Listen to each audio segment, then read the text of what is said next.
यह जानकर आश्चर्य होगा कि नल और दमयंती की कथा को इतिहास की सर्वप्रथम प्रेम कहानी कहा जाता है। नल और दमयंती की कहानी महाभारत काल का हिस्सा है, लेकिन फिर भी बहुत ही कम लोग इस प्रेम कहानी से परिचित हैं। नल और दमयंती इतिहास के सबसे पहले प्रेमी माने गए हैं। दमयंती की खूबसूरती पर देवता भी मोहित थे, परंतु उनका दिल निषाद राज के पुत्र नल पर आया था। आइए जानते हैं नल और दमयंती कौन थे, कैसे हुआ था इनका प्रेम विवाह और इनकी प्रेम कहानी में ऐसा क्या था जिसकी वजह से यह इतिहास के सुनहरे पन्नों में समा गए। नल निषाद देश के राजा थे। उनके पिता का नाम वीरसेन था। वे एक वीर और बेहद आकर्षक योद्धा थे, जिनका चरित्र पूरी तरह उज्जवल था। वहीं दूसरी ओर विदर्भ नरेश भीमक के 3 पुत्र और एक पुत्री थी, दमयंती। ऐसा कहा जाता है दमयंती के समान रूपवती स्त्री उस समय त्रिलोक में कोई भी नहीं थी। उनके रूप और गुण की चर्चा पृथ्वी के साथ साथ स्वर्ग लोक तक फैली हुई थी। एक बार नल बगीचे में बैठा था, तभी वहां एक सुंदर हंस आया।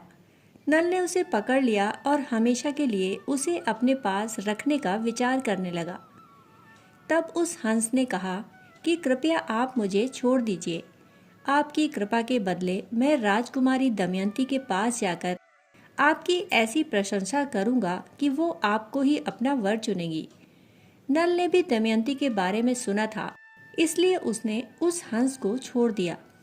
वचन के अनुसार वह हंस दमयंती के पास गया और नल की इतनी प्रशंसा की कि वह बिना देखे ही उससे प्रेम करने लगी। उसी समय उनके पिता भीमक ने उनके स्वयंवर का आयोजन किया और सभी राजाओं को निमंत्रण भेजा। नल भी उस स्वयंवर में भाग लेने के लिए विदर्भ की ओर निकल पड़े। दमयंती के रूप का प्रभाव ऐसा था कि स्वयं देवराज इंद्र भी अन्य देवताओं सहित स्वयंवर में भाग लेने को स्वर्ग से चले। मार्ग में देवताओं की नजर नल पर पड़ी, जो स्वयं कामदेव के समान आकर्षक थे। उन्होंने चतुराई से उसे स्वयंवर से हटाने की योजना बनाई। देवराज इंद्र को देखकर नल ने उन्हें प्रणाम किया। तब देवराज ने कहा कि मेरा एक कार्य है जिसके लिए मैं चाहता हूँ कि आप मेरे दूत बने। यह सुनकर नल ने प्रसन्नता से कहा कि हे देवराज, आपका दूत बनकर मैं सम्मानित हो जाऊंगा। इस पर इंद्र ने कहा, हे नल, आप हम देवताओं के दूत बनकर दमयंती के पास जाइए और उनसे कहिए कि वह स्वयंवर में हम देवताओं में से किसी को चुन ले। यह सुनकर नल ने कहा कि वे स्वयं दमयंती से विवाह करने के उद्देश्य से स्वयंवर में भाग ले रहे हैं, तो ऐसे में वे उनका यह संदेश कैसे दे सकते हैं। यह सुनकर इंद्र ने कहा कि आपने हमें वचन दिया है, इसलिए आपको हमारा यह कार्य तो करना ही होगा। अपने वचन की रक्षा के लिए नल रात्रि में छिपकर दमयंती के महल पहुंचा। वहां पर जब दोनों की भेंट हुई तो दोनों एक दूसरे को देखते ही रह गए। जब दमयंती को पता चला कि वे नल हैं जिन्हें वो अपना पति मान चुकी हैं, तो वह अत्यंत खुश हुई। तब नल ने उन्हें देवताओं का संदेश पहुंचाया। इस पर दमयंती ने रोते हुए नल से कहा कि अगर वह नल को पति के रूप में ना पा सकी तो आत्महत्या कर लेंगी। नल ने उन्हें बहुत समझाया, किंतु अपने प्रति उनका सच्चा प्रेम देखकर नल वापस देवताओं के पास गए और उन्हें सारी स्थिति से अवगत कराया। देवताओं ने सोचा कि दमयंती को पाने के लिए उन्हें कोई और उपाय खोजना होगा। स्वयंवर के दिन पृथ्वी लोक के साथ स्वर्ग लोक के सभी राजा विदर्भ पहुंचे, किंतु दमयंती की दृष्टि केवल नल को ही खोज रही थी। स्वयंवर में सभी देवताओं ने भी छल से नल का ही रूप बना लिया। जब दमयंती वहां पहुंची तो उन्हें एक नहीं बहुत सारे नल दिखाई दिए। दमयंती देवताओं के छल को समझ गईं।